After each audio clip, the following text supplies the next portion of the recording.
워낙 좋아하는데 이제 꽃도 막 피고 있는데 혜리님 음악을 라이브로 들을 수 있다는 생각에 너무 설렜고, 사실 혜리님 라이브 보는 게 너무 귀중하잖아요. 게다가 인터뷰까지 할 수 있고 저는 티켓팅도 안 하고 아이고. 공연 볼 수 있다는 게 너무 신나가지고 네, 그래서 오늘 감사합니다. 인터뷰를 특별히 그 진으로 혜리님을 위해서 특별히 만들어봤어요. 감사합니다. 저희가 따로 얘기할 시간이 없어가지고 네네. 제가 올라와서 이런 애정 표현을 하려고 기다리고 있었는데 어떠셨어요? 공연 재밌으셨어요? 네, 지금 막 말씀해주신 것처럼 왔는데 잠깐 누르고 있는 중입니다. 너무 재밌게 하고 있었어요. 저희가 인터뷰로 또 흥을 계속 이어가면서 2부를 준비하면 좋을 것 같은데요. 네. 일단 진짜 혜리님이 이번에 한대음에도 앨범 자체가 올라가시고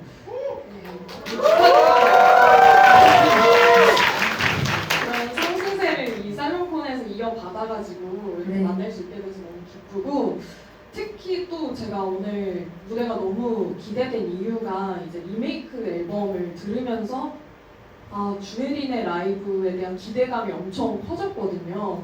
네. 오늘 함께하신 세션 분들도 리메이크 앨범에 같이 참여하신 분들이 맞죠? 네, 간단하게 맞습니다. 소개를 해주실 수 있을까요? 네, 저희 밴드 좀 이따가 이제 마지막에 설명하면 또 너무 늦으니까 지금 잠깐 담타 가신 것 같은데 그래서 설명을 드리면 저 리메이크 밴드 세션 앨범에 모두가 다 작업자로 참여해준 밴드 친구들이고요. 드럼의 이해찬, 베이스의 이명철, 기타의 구영준, 퍼스트 키보드의 송기련, 세컨 키보드 퍼커션의 박준우, 이렇게 저 포함 6명의 밴드로 구성되어 있습니다. 여기도 박수를 너무 좋네요. 왜냐면 너무 참여하신 이 밴드 세션 분들이 진짜 훌륭한 연주하시는 분들이고 또 훌륭한 음악을 또 따로 하시는 분들이잖아요. 네, 맞아요. 다 모두가 각자의 음악을 하고 있는 친구들이요. 오신 분들도 많이 아실 것 같고 그래서 더 기대 많이 하셨을 것 같은데, 저는 그 리메이크 앨범 자체가 이제 공연을 준비하신 그 편곡들이 너무 좋아서 이걸 앨범으로 내야겠다 이런 얘기를 하신 걸 들었어요. 네.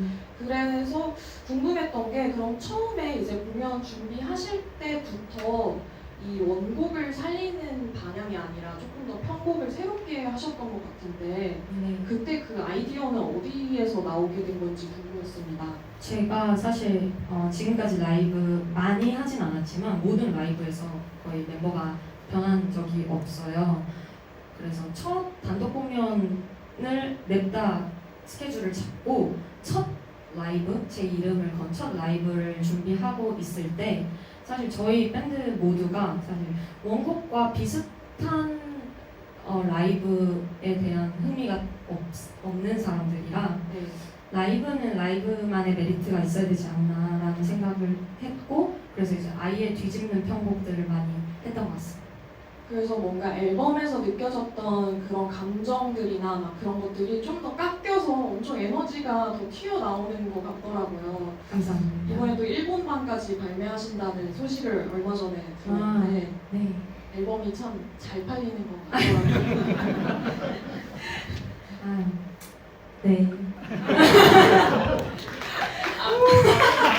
되게 박수에 후하시는 너무 감사한 하신 날이고. 것 같은데 네. 사실 그 리메이크 앨범 자체가 오늘처럼 이렇게 무대에서 통으로 이제 라이브 연주를 한 건 아니기 때문에 이제 좀 악기들이나 그런 어떤 다양한 악기들을 쓰셔서 녹음을 받으신 것 같더라고요. 네, 맞습니다. 진짜 크레딧을 보고 좀 놀랬던 게 신디사이저도 다양하게 쓰시고 네, 맞아요.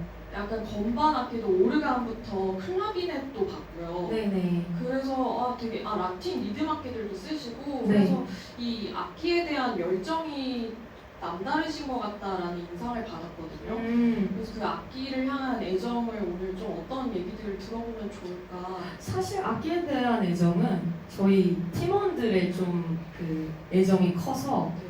그래서 크레딧도 보시면 그냥 키보드로 적지 않고 사실 그 어떤 키들을 사용했는지를 모두 나열했는데, 그게 사실 저희가 되게 좋아하는 옛날 음반들의 적히는 크레딧 방식이거든요. 맞아요. 그런 악기들 그런 것들을 그대로 사실 답습해온 것이고 그래서 그런 부분 그런 식으로 크레딧을 새로 정리하게 된 것도 리메이크가 처음이었고요. 네. 그래서 악기에 대한 애정, 네. 악기에 대한 애정, 제 친구들이 있는 것 같은데 그러니까 악기가 또 네. 금액대도 있다 보니까 아. 이게 보통 애정으로는 이렇게 할 수가 없는데 라는 생각을 했습니다. 하지만 저희는 실제 녹음받은 악기는 뭐 통기타 정도? 저희 다 그 악기 안에 있는 소스들 사운드 소스를 사용. 네네 많이 사용했고 그리고 드럼도 그 에딕티브 드럼이라고 해가지고 그냥 전자드럼에서 소스를 바꿔서 사용했고 그래서 되게 방식들은 꽤나 현대적이라고 볼 수 있을 것 같아요. 그렇네요. 네. 그러면 오늘 이 라이브는 그 리메이크 편곡이나 그때 녹음하실 때 어떤 방식들이 좀 적용되었나요? 아니면 또 이번 라이브를 위해서 새롭게 준비하신 건가요? 비슷한 곡들도 있고 네. 그리고 사실 앨범이랑 아예 다르게 보여드릴 수 있는 편곡도 아직 안 불렀는데 그 곡도 이제 라이브에서만 하는 버전의 곡을 또 새로 편곡을 한 게 있어요. 그래서 그 부분이 다를 것 같습니다. 네, 2부 셋리스트를 봤는데 2부에 이제 리메이크 앨범 곡들이 좀 많이 포진되어 있더라고요. 네. 그래서 조금 기대감을 가지고 기다려봐도 좋을 것 같고요. 이번에는 조금 작곡에 대한 질문을 드리고 싶은데 혜리님께서 원래 보컬로 시작을 하셨다가 네. 작곡을 대학생 때부터 시작하신 걸로 인터뷰를 봤어요. 네. 근데 이런 늦게 작곡을 시작하셨음에도 불구하고 이제 본인만의 작곡 스타일을 찾아나가는 데 있어서 순탄한 여정이었는지.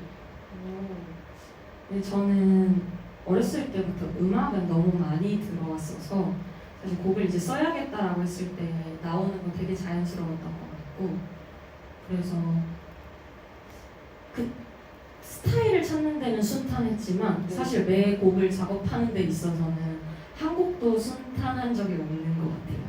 네, 다 처음 시작하는 것 같은 기분인 것 같아요, 아직은. 네, 제가 진짜 소개글에도 그렇게 썼는데 그 송메이킹 방식이 매번 좀 달라지는 것 같고 새로운 시도들도 계속 하시는 것 같아가지고 네. 그런 어떤 도전 정신이 좀 느껴졌습니다. 감사합니다.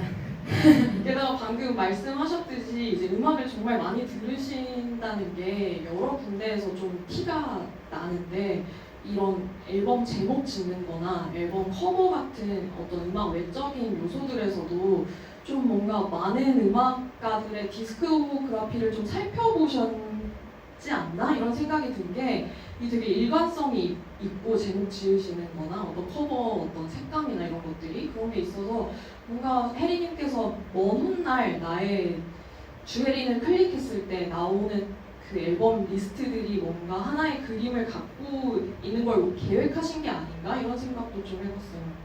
사실 전혀 계획하지 않고 그때그때 제가 원하는 걸 하고 있는데 사실 그 좋아하는 거라는 게 사실 크게 큰 틀에서 벗어나지 않는 것 같아요.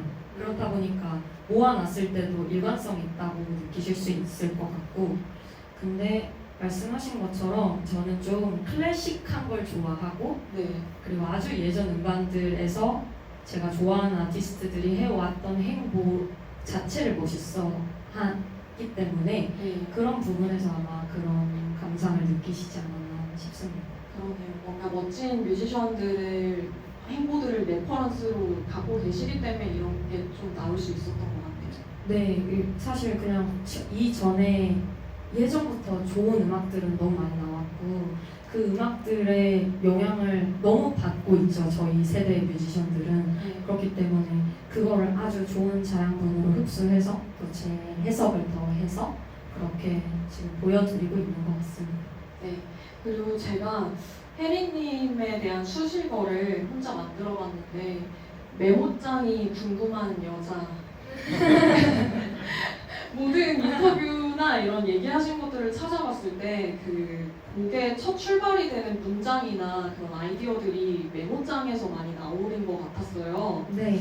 그래서 메모장 특히 이제 뭐 복도식 아파트에 사는 남자랑은 헤어지기 힘들다. 키스 파이트 뭐 이런 것들도 있었는데 사실 그런 재료들을 일상에서 포착해서 그 한 문장으로 정리를 이제 해뒀다가 그걸 하나의 곡으로 이제 이어받는 과정은 또 어떨지 궁금했거든요.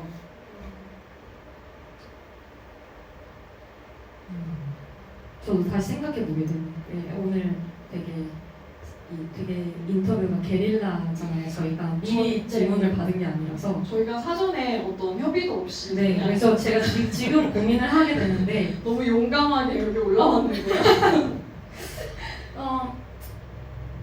제가 요즘도 작업을 하면서 느끼는 건데, 이게 평소에 적어놓지 않으면 네. 해야 될 때 뭐가 없더라고요.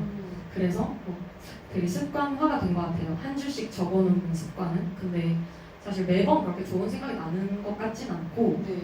날 때 그때가 음악을 만들고 있지 않을 때더라도 되게 그걸 포착을 해서 좀 폰을 잡기 어려운 상황이더라도 어떻게든 남겨놓으려고 하는 습관과, 그리고 그거를 좀 제가 적어놨던 과거의 생각들을 계속 다시 들어가서 들여보려고 하는 노력 정도의 과정이 있을 것 같아요. 그 이후로는 아마 다른 분들이 가사를 쓰고 작업하시는 방식이랑 크게 다르지 않을 것 같습니다. 그렇군요. 제가 사실 진짜 좋아하는 가사가 있는데요. 그래 그 노래 알지? 너도 이 노래 좋아해? 이 부분에서 사실 이런 대화는 음악 조금 좋아하시는 분들이라면 친구한테 음악 추천하고 누군가가 그걸 알았을 때 오는 되게 반가움이 있잖아요. 근데 굉장히 일상적인 대화의 한 부분인데 이거를 이렇게 그냥 대화 형식으로 가사로 쓸 수 있다는 게 확신이 있으시다고 느꼈어요. 그래서 어떤 이런 가사를 작성하실 때나 뭐 제목을 지으실 때 이런 확신들은 보통 어떻게 가지시는지도 궁금했어요. 노랫말을 바로 붙여봤을 때 어색하면 바로 버리고요.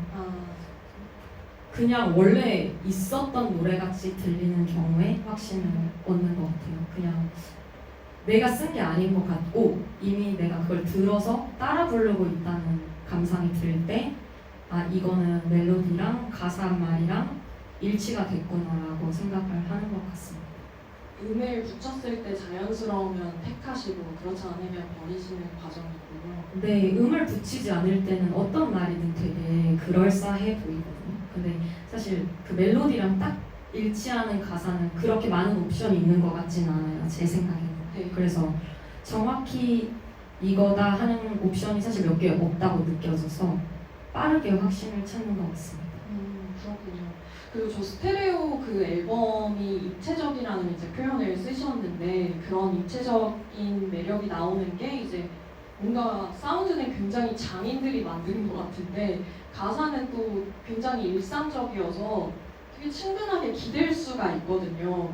근데 이런 음악을 만들 때의 태도는 어떠신지 궁금했어요. 그냥 재미있게 만들자 이런 태도에서 나오는 음악인지 아니면 진지하게 아 이런 장르 이런 사운드 뭐 하고 싶다 이렇게 해서 추구하시는지 궁금했습니다.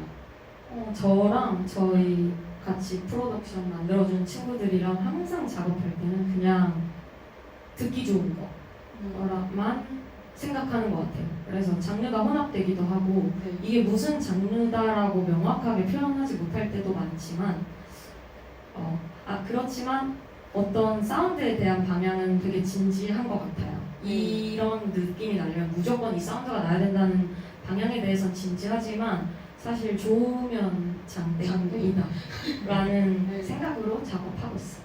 굉장히 직관적으로 판단을 하시는 것 같아요. 맞습니다. 맞아요. 이런 것들이 뭔가 제목이나 가사나 이런 사운드에서 좀 느껴지는 게 있었는데 저는 또 혜리님의 음악을 들으면서 느꼈던 게 뭔가 가사나 이런 것들은 친구들, 주변 인물들의 세계가 좀 그려지고 있잖아요. 네. 그래서 뭔가 그 혜리님의 그 이너서클에 나도 끼고 싶다 이런 생각이 음악 들을 때 들더라고요. 끼시네요? 저만 그런 감상을 하는 건지 모르겠는데 저는 특히 뭐 이 노래 나오면 내가 제일 먼저 들을게 우리 둘 위한 노래 이런 가사들을 들으면서 아 그 둘만의 어떤 얘기들이 좀 궁금하다 이런 좀 상상도 하게 되고 뭔가 얘기하다 보니까 제가 이상한 사람이 아니에요. 그래서 이런 좀 주변 사람, 이런 주변 사람들과의 대화 이런 것들이 유독 좀 가사에 드러나는 이유가 뭘지도 궁금했습니다. 저는 가사 소재를 무조건 주변 사람들의 대화에서 찾기 때문에 그래서 뭔가 사실 영화를 보거나 책을 봐서 영감을 얻는 타입은 아니에요. 아, 그런 음악 쓰시는 분들도 많잖아요. 네, 그래서 너무 신기하고 또 해보고 싶기도 한데 근데 와닿는 게 저한테 중요한데 그게 사실 진짜 지인들, 친구들이 하는 말이 네. 저한테 영향을 되게 많이 끼쳐서 좀 그냥 가상의 인물이나 아니면 제가 만나지 못한 인물에 대한 영감을 정말 안 받는 스타일이고 그렇군요. 제 그 이너서클 안에 계신 분들의 영향을 많이 받기 때문에 그런 분들과의 대화를 많이 가사로 녹여내는 것 같습니다. 그렇군요. 뭔가 주변 분들의 책임이 좀 막중하시네요. 네, 예쁜 말들을 많이 해줘야겠죠. 네, 정말 좀 대화를 많이 하셔야 저희가 또 새로운 가사를 받을 수 있으니까 기대를 해보면서 그래서 또 궁금했던 거는 듣는 사람을 위해서 좀 쓰신 곡도 있는지 궁금했어요. 없어요. 그러니까요. 그래서 궁금해졌어요. 그 세계에는 어떤 친구들이 있는지. 듣는 사람을 고려하면 저는 창작이 너무 어려워지는 것 같아요. 그래서 그냥 제가 듣기 좋은지만 생각하고 만드는데 제 친구들이 어떤 생각을 할지 궁금하다. 아닙니다. 아닙니다. 아, 네, 네. 네. 저희 지금 시간이 좀 남은 건가요? 지금 확인을 못해서. 네, 더 질문 드릴 게 사실 엄청 많거든요. 저는 오늘밖에 오. 기회가 없을 거라고 생각해서 질문을 엄청나게 준비해왔는데 그 혜림님께서 좋아하는 것들을 좀 음악에 반영하시는 편인 것 같다고 느꼈어요. 많이 들으시는 음악이 특히 뭐 일렉트로니카를 좋아하실 때는 그게 또 스테레오 음반이 나오기도 네. 했고 그런 것들이 있어서 요즘 어떤 사운드, 어떤 음악에 관심 있으신지 팬으로서 궁금합니다. 요즘 얼터너티브 R&B 장르에 속한 음악들 좀 많이 듣는 것 같고 아티스트로 말하기엔 지금 생각이 안 나는데 좀 뭔가가 섞여 있는 그런 음악들? 네, 좀 락 사운드가 섞여 있는 R&B를 많이 듣고 있는 것 같아요. 그래서 뭐 기타 소스의 선택이나 이런 것들은 되게 그 락스러운데 네. 그렇지 않은 작곡인 곡들. 뭔가 다음 프로젝트가 좀 기대되는데요. 좀 새로운 영역으로 이제 넘어가고 계신 것 같아서. 근데 사실 다음에는 뭘 할지 저 아직 잘 모르겠어요. 약간 네. 계획해 두시는 편은 아니시고요. 네, 전혀 아니고 그냥 지금 뭐 하고 있는 건 있는데 다음에 뭘 이렇게 하자 해서 정확히 이제 실행하고 있는 막 단계는 아니고 네. 그래서 확장이 될지 아니면 좀 더 깊어질지는 아직 잘 모르겠는데 제가 한 1, 2개월 안에 더 끌리는 쪽으로 할 것 같다는 생각이 듭니다. 기간이 1, 2개월인가요? 뭔가 그 다음 스텝에 대한 결정은 그렇게 느낌. 궁금합니다. 얼터너티브 락의 어떤 선호가 뭔가에 반영이 될지 기대를 또 해보겠고요.